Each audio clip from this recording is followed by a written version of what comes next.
direi che intanto questa sanità si va ad attestare come la prima sanità a livello nazionale, questo lo dobbiamo ai nostri 64.000 operatori che ogni anno con i 12.000 medici erogano 80 milioni di prestazioni sanitarie in Veneto. Abbiamo mediamente 9.000 persone ricoverate ogni giorno e 2,5 milioni di accessi a pronto soccorso.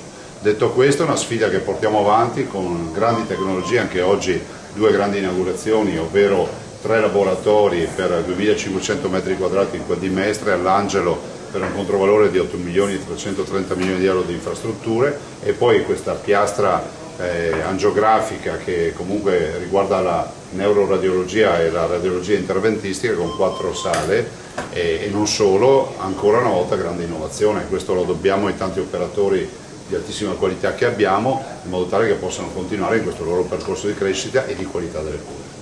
Rispetto ai premi Nobel ho fatto una battuta riferendomi al fatto che molto spesso arriva magari qualcuno che vorrebbe spiegare al medico come funziona la medicina, l'anamnesi e il processo di cure, e quindi mi riferivo a questi casi.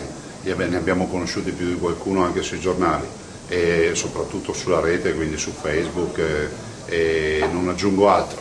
Dall'altro c'è da dire che comunque ci deve essere una grande intesa tra chi eroga le cure, il medico, e il paziente. Da un lato il paziente deve capire che su una mole di 80 milioni di prestazioni non è che è come il jukebox che spingi il bottone e ti esce subito la musica preferita, e dall'altro ovviamente il processo di umanizzazione che stiamo portando avanti, direi in maniera eccellente, perché comunque oggettivamente varrebbe la pena di parlare di una foresta che cresce, che è il grande popolo dei professionisti del Veneto, e non sempre concentrarsi magari sulla pianta che cade, che magari è l'operatore che quel giorno ha la giornata storta, magari può anche capitare che risponda male, ma non rappresenta la foresta che cresce. Bene, mancano 3.500 in Veneto. Voglio solo ricordare che nel 2024 abbiamo fatto 212 concorsi per circa 4.700 posti a disposizione per medici, siamo riusciti a assumerne 1.700, una roba del genere. In Italia mancano 50.000 medici, hanno sbagliato la programmazione, erano convinti, forse hanno cambiato idea, sembra, che fosse necessario selezionare i giovani con un test a crocette a 19 anni prima di iscriversi all'università. Io resto convinto che i ragazzi debbano tutti avere la possibilità di iscriversi e vanno selezionati sul campo, come è sempre accaduto nelle università. Ma questa è una grande inaugurazione, sono 8 milioni e 330 milioni per 2.500 metri quadri dei 3 laboratori, sono altri 1.300 metri quadri di questa piastra angiografica da 3 milioni e 3, però la verità è che questa è una delle tante inaugurazioni che noi facciamo. Noi abbiamo un elenco di inaugurazioni, io potrei dedicarmi tutti i giorni a inaugurare le strutture, perché adesso ovviamente arrivano al dunque scelte che abbiamo fatto 6, 7, 8, 10 anni fa, anche grandi investimenti, non ultimi di ospedali. Abbiamo Arzignano Montecchio, tanto per citarne uno, un ospedale pronto, è veramente un ospedale importante. Abbiamo appena inaugurato quello di Treviso da 250 milioni di euro. Qui c'è un ampliamento già previsto e finanziato per quello che viene definito l'Angelino. Si va avanti con altre opere, non so, sul Conegliano, altro ospedale da 50 milioni di euro di ampliamento e molto altro ancora. Insomma, ho citato alcuni esempi, ma di opere e soprattutto di acquisto di nuove attrezzature e di nuovi reparti ne abbiamo tante in corso, e quindi le inaugureremo. No, guardi, non era la mia intenzione fare questi collegamenti. Io penso che bisogna essere obiettivi e pragmatici sempre nella vita, e anche fatalisti per quel che mi riguarda. E ad oggi a boccia ferma si va a votare, ed è giusto lavorare con l'obiettivo che bisognerà chiudere questo mandato ad ottobre, novembre, quello che sarà. Mi fermo qui. La preoccupazione è che una sanità così eccellente deve restare al passo con i tempi. Non sarà facile, perché è più facile imporre un cambiamento a chi parte da zero e quindi portare una grande innovazione a chi parte da zero, piuttosto una sanità così solida come quella del Veneto, che ad ogni cambiamento deve rivedere anche culturalmente processi organizzativi che sono eccellenti anche attualmente. Quindi la verità è che sta arrivando l'intelligenza artificiale in maniera importante, modificherà nuovamente, darà vita a una rivoluzione nella sanità, ma non è uno spauracchio, è esattamente la rivoluzione che ha fatto Internet nelle nostre macchine di diagnostica. Cioè, oggi i nostri operatori, se guardate, digitano in continuazione, perché digitano in rete, in un cloud riservato, dati, e inseriscono, guardano, ripescano vecchie immagini, ma cosa che magari 40 anni fa, 30 anni fa non si poteva fare, perché non c'era la rete, non c'era internet, e quindi magari si aveva un semplice PC con un suo disco fisso, e ancora prima non c'aveva neanche il PC. C'è un'evoluzione che continua ad esserci e non dobbiamo aver paura del progresso. Guardi, io del terzo mandato non ne parlo più, non ne ho la più pallida idea di cosa accadrà. penso che sia fondamentale lavorare pancia a terra e comunque fare in modo che non si sprechi neanche un secondo di questa amministrazione per parlare di politica, cosa che ho sempre fatto. Se fossi stato ammagliato dalla politica mi sarei candidato europeo e non sarei qui oggi. I tecnici ci sono sempre perché comunque è un articolo di modifica di legge che lo si fa in tempo reale, ma ripeto, non sto seguendo la vicenda, dovete parlarne con chi la sta seguendo, grazie. Pensa che io questa domanda la facevo 5, 6, 7, 8, 10 anni fa, tant'è vero che a un certo punto nell'agosto 2018 abbiamo assunto come regione 300 medici laureati abilitati in medicina e chirurgia ma non specializzati, e venne fuori una protesta paurosa anche a livello nazionale. C'è stata un'insurrezione. Io sono convinto che i medici devono essere specializzati, ma allora quella assunzione, anche per certi versi provocatoria, fu necessaria per portare medici laureati in medicina e chirurgia, ad esempio, nel pronto soccorso. Protecta, scelta sempre da più famiglie e imprese per proteggere la propria casa e la propria attività dai furti e per vivere con maggior serenità. Tecnologie avanzate, monitoraggio professionale ed esperti pronti a intervenire in qualsiasi momento. Solo 60 secondi dalla verifica dell'intrusione all'invio delle forze dell'ordine. Contatta Protecta per un consulto adatto alle tue esigenze. 800 778 779. Affidati a Protecta, sempre al tuo fianco.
Assemblea straordinaria di soci Gebis e Cisa Camping per discutere dell'ennesimo aumento della Tari votata nel Consiglio Comunale nel comune di Chioggia lo scorso lunedì. Gli aumenti del 6-7% per le utenze domestiche e dal 12 al 13% per le utenze aziendali, sommate agli aumenti degli ultimi anni, portano il rincaro effettivo dal 2022 a un 40%. La spesa annua per uno stabilimento balneare di medie dimensioni passa quindi da circa 30.000 euro a 42.000 euro, una spesa che viene ritenuta ingiusta rispetto al servizio ricevuto, affermano i balneari. Il presidente di Gebis Spiagge Gianni Boscolo Moretto lamenta che si faccia passare il messaggio che l'aumento della Tari dipenda dal dover spalmare tra le famiglie quanto non introitato dal singolo operatore. Si tratta di una scorciatoia che usa la politica per non prendersi le proprie responsabilità, afferma. Non è soltanto una categoria a trovarsi in difficoltà, ma in questo caso è tutta la città ad esserlo. Moretto ha ricordato che dal 2023 si sta chiedendo che venga rivista l'applicazione della Tari, passando alla Tarip, pagando quindi sul rifiuto effettivamente prodotto pesato, raccolto nell'area B dove insistono gli ombrelloni. che è l'unica area che dovrebbe produrre rifiuto. Si dovrebbe fare un ragionamento nuovo anche sulla raccolta del rifiuto spiaggiato, afferma Raffaella Boscolo, presidente di Cisa Camping. Del recupero dello spiaggiato i costi cadono interamente sul comune di Chioggia, seppur provenienti da altre aree geografiche. E ricorda che alla Tari si contribuisce anche con 250.000 euro provenienti dalla tassa di soggiorno. La richiesta dei balneari è di aprire un tavolo per trovare soluzioni in modo da contenere questi aumenti che ora come ora non sono più sostenibili. Non ci si dimentichi inoltre, affermano, che oltre la Tari quest'anno c'è stato il grosso aumento del canone unico patrimoniale sia sui plateatici che sulle insegne. Il peso economico sulle imprese diventa quindi soffocante, col rischio di un aumento degli insoluti per mancanza di risorse. Da non dimenticare il numero di attività che hanno già chiuso e in questo ultimo periodo e quelle che rischiano di chiudere nel prossimo futuro se le cose non cambieranno. Stema svuota tutto, hai sentito bene? Dal 5 maggio ogni mattina dalle 8:30 alle 12:30, dal lunedì al sabato, Stema a Portoviro fa piazza pulita, bikini e costumi donna a 10 euro, bimba a 3 euro, bimbo a 2 euro. Corri prima che finisca tutto, Stema, il vero affare, ti aspetta a Portoviro.